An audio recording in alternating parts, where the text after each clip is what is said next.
وانا في اولى اعدادي كده برضو يعني في اواخرها بقى كده ابتديت احس انه ايه، حسيت اللي هو انا عايز اعمل افلام.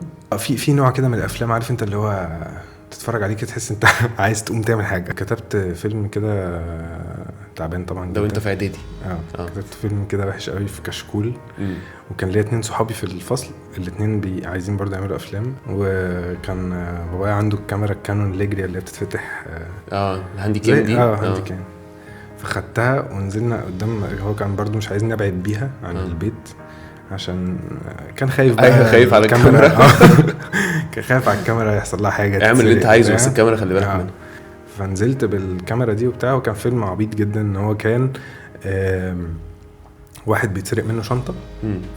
كان المفروض اكشن يعني. واحد بيتسرق منه شنطه وبيطلع يجري. ففي واحد تاني وهو بيجري ورا الحرامي ده، في واحد تاني بيقابل انا مش فاكر بقيه الفيلم يعني، بس هو بيروح جاي قافش الحرامي ده واخد منه الشنطه وبيديها للراجل الاصلي يعني الاساسي ده. ويتعرفوا على بعض. فصورت البتاع وكنت حتى بجري وراه يعني المشهد هو بيجري ده كنت بجري وراه بالكاميرا.